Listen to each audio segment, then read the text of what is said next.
Hola, soy Sandra Pérez. My name is Luis Fuentes. I am half Japanese, half Mexican. Joshua Ethan, and I'm from Rochester, Michigan. Is Irina, and I'm from Ukraine. Hi, I'm John, and I'm Chinese. Hi, I'm Kira, and I'm from Ukraine. Hi, my name is Sahana, and I'm from India. I'm Faris Abulaban, and I come from Jordan and Palestine. Hi, my name is Sharon, and I'm from China. It's like obviously the formal speaking, right? Both in Japan and in Mexico, there's formal speaking. Another thing is over in Japan, I would have to obviously somewhat bow, or instead of saying like, hi, what's up? You can't say that. It's just like, oh, good afternoon, good morning, pardon my intrusion, or like you have to be very formal with what you have to say. If I go over to, let's say, one of my aunts or uncles' houses, or like anyone from that like I know from like Indian culture, we'll have fellowship together, we'll dine together, we'll have a lot of food together, we'll talk, we'll do like everything under the sun together. Okay, it's probably like a whole day activity. Versus if I go over to like some of my best friend's house, or like some friends that are from American descent, it's more or less like, all right, what did you come here for? A, B, C. All right, you can leave. Nobody, we are more, I think you call this patriarchal culture, right? There's, as dad says, as mom says, it's like, you need to do this, if they say. And here, if I'm teenage and I don't want to do something, yeah, back in my country, nobody can say like this. If your mom said, yeah, you need to do. Something, and in Europe, it would be considered like a daily thing. You would wear heels, and people wouldn't look at you weird that you're like, oh, you're going out somewhere, or oh, you're doing this or that. It would be considered like, oh, she's just wearing heels because she likes it. Like here, it would be viewed as a formal thing. In Europe, it's more of a like, I don't know, casual but also formal way of dressing. Cuando yo llegué a este país veía personas musulmanas que se vestían todas de negro y solamente dejaban ver sus ojos. Otra cosa que vi fue por qué los americanos van en tenis a trabajar. Eso es informal y en mi país eso es muy raro que pase. American, they are speaking very loud. Like I work in an office, and I know if there is some noise, like it's two Americans met each other, because it's a lot of people working in my office, and none of them American. And if it's something, somebody yell, it's American, meet each other, and maybe they're just happy, or maybe they are talking about some kind of easy stuff, but yeah, like this. Why? Para mí fue muy difícil entender cuando llegué a este país que si no tengo yo un historial crédito, no puedo rentar casa, no puedo rentar un auto. La mayoría de las cosas se pagan con tarjeta de crédito, entonces no puedo sacar mi tarjeta de crédito hasta no obtener un historial crediticio. Y también otra de las cosas que no entiendo es cuando los chicos se van a la universidad y tal vez muchos de ellos no regresan cuando terminan, no regresan a sus casas, sino que ya se quedan allá, o si encuentran trabajo o una pareja, nunca más vuelven a regresar a vivir con sus padres. So like a little bit ago, I went to this Christian conference that was like at a predominantly African American church, and well, it was like pretty different from like my regular church experience, cause like being like Chinese, like we tend to be like more quiet, but over there it was like really loud. There was a lot of chanting even during the sermons, like stuff like open those doors and stuff like that. And personally, I don't like taking messages like that.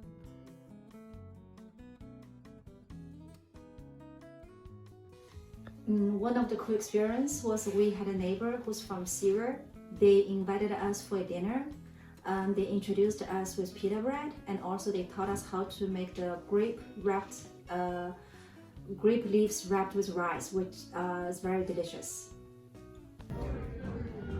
The coolest cultural experience that I've had was going over to my friend's house, my Mexican friend's house, and her mom made Mexican food, and I must say I wasn't expecting it to be as like basically the same as Indian food, because even though it's completely opposite, and it's spicy and it has taste, which is not like American food, because when they say spicy it's like no taste. So, and a lot of other things as well between Mexicans and Indians was, I guess, just the culture itself in terms of like family and family love, and it's okay to be dependent on your parents, and it's okay to live with your parents once you're past 18, and that's a really big thing that I noticed, which isn't really prevalent, in America, but it is with Mexicans and Indians. La primera vez que tuve una experiencia al vincularme con otra cultura fue que celebramos el Thanksgiving. Para mí eso fue muy diferente. Esa celebración no es mexicana, entonces hubo una gran fiesta. En especial, regularmente siempre tienen pavo y tienen pay de calabaza. Se celebra con adornos de pavos y flores. La decoración es de acuerdo al otoño. Me pareció muy bonita y se da gracias por todo lo que se ha recibido en el año.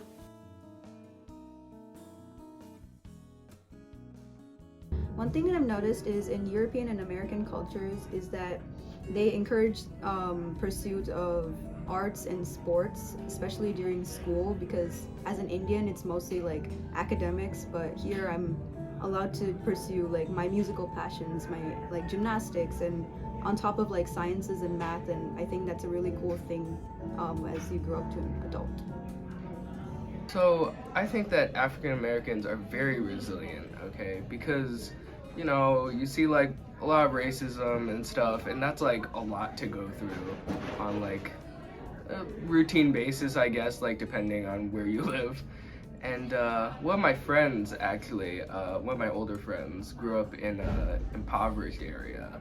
And schooling wasn't great there, but she like really worked hard and got into like a good school, got her master's, and she's really like done well for herself. She has a good job, and yeah, that's.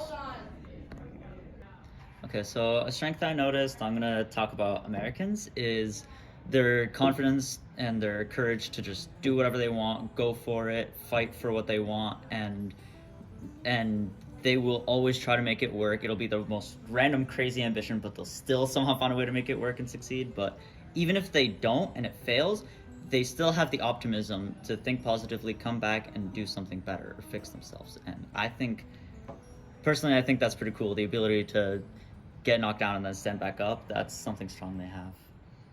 And it always surprises me how at ease the teachers and student relationship is, because in Ukraine, we never had that ease relationship with the teachers.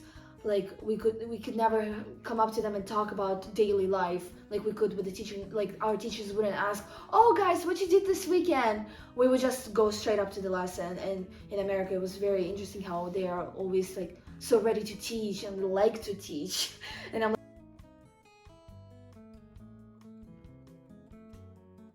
I think I prefer the more direct nature of how people communicate.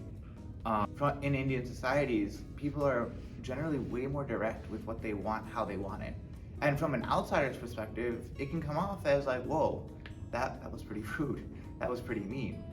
But understanding the intent behind it makes it okay, because they're not worrying about, oh, how did we make this sound more politically correct, or how does it come across? There's that mutual understanding of, okay, they actually have good intents here. How can I help? Personally, I like the Western people, how the ways they express their emotional feelings, like family members, and when they get together, they will hug each other, they will kiss each other. But for like Asian people, like in China, even when people get together, they just sit and eat dinner and eat lunch without like a physical touch. So personally, I really like the kids and parents and grandparents, they hug each other and give each other a good kiss. The other thing is I like American parents compliment their kids a lot, say that you are smart, and I'm so proud of you, you're so good. But the Asian parents and China parents, they always say kids are not good enough and how you need to make more progress.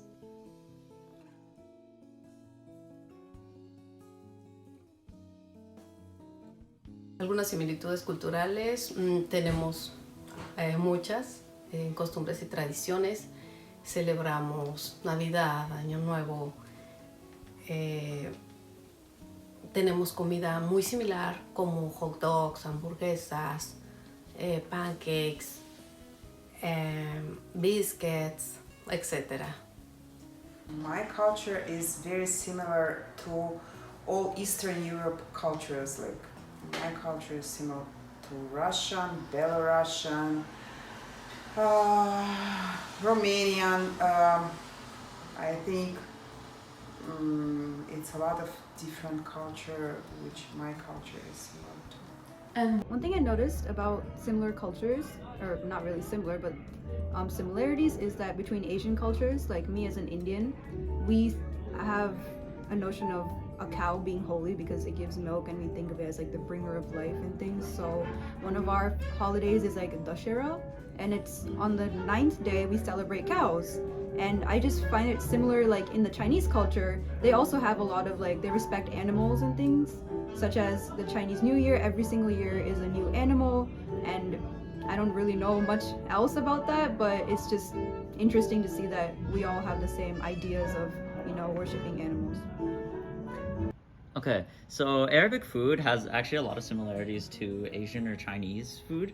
One example is a lot of rice, and just a lot of rice. Every single dish, I swear, has rice. And there's also a lot of beef and lamb used in both cultures. I was actually doing a presentation about it. It's like in the Chuanzai, in the Sichuan territory, or like region of food, it has a lot of strong spices, strong garlic, and a lot of popular Islamic street food, which comes from the Middle East.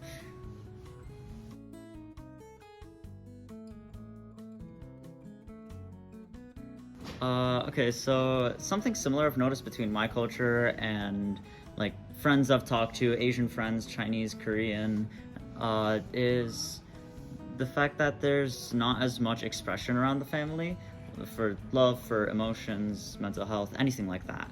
And this does a lot of the time lead to self-esteem issues in the children that are being raised, and a lot of the times I see, unfortunately, a lot of my friends not knowing how to deal with like emotions or like stress or trauma or mental health or anything like that, and they're just raised to be a man, suck it up, take it all. You know, there's a lot of issues that are left unaddressed, unfortunately.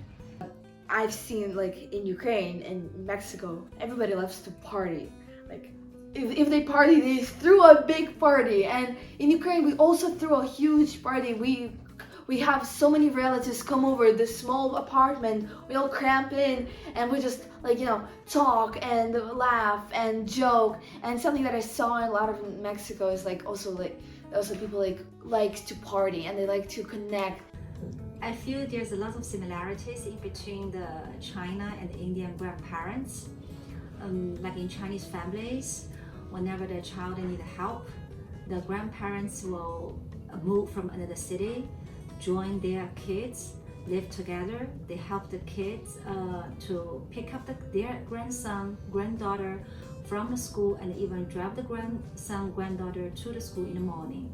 So after school, and the grandparents will cook and really take good care of their grandchild.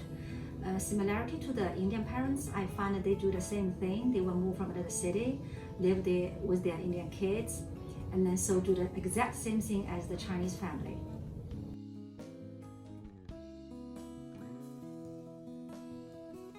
No, I don't think we're all that different if you really think about it. No, yo creo que no somos diferentes. At a baseline? No.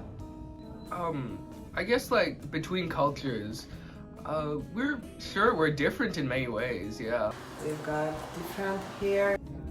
We may be different in like skin color, language, traditions. We have different languages and we have different eye colors. Las diferencias humanas provienen principalmente del exterior. Por ejemplo, cómo nos vestimos. But with these differences, we focus too much on them, and we don't look enough at our shared similarities, no matter what the culture is, because we're all still human in the end. We all still have friends, family. We all communicate. At a baseline, right, we're all human. And at the end of the day, we all have our own objectives and goals that we're striving to get to. There's, no matter what kind of culture you are from, you always want the same. And you are always want to be happy and blessed. Some other people have experienced the same difficulties of moving, some difficulties of fitting in. We all had the same doubts, the same happiness experiences, and and the same hobbies, same interests. We all have struggles, and in the end, we're just people. I think that's what unites us, and that's what makes us all not that different from just being humans. There's a fundamental bond between us because we're all human. I think it kind of all connects us as humanity as a whole, and I guess we could call it just one big human culture.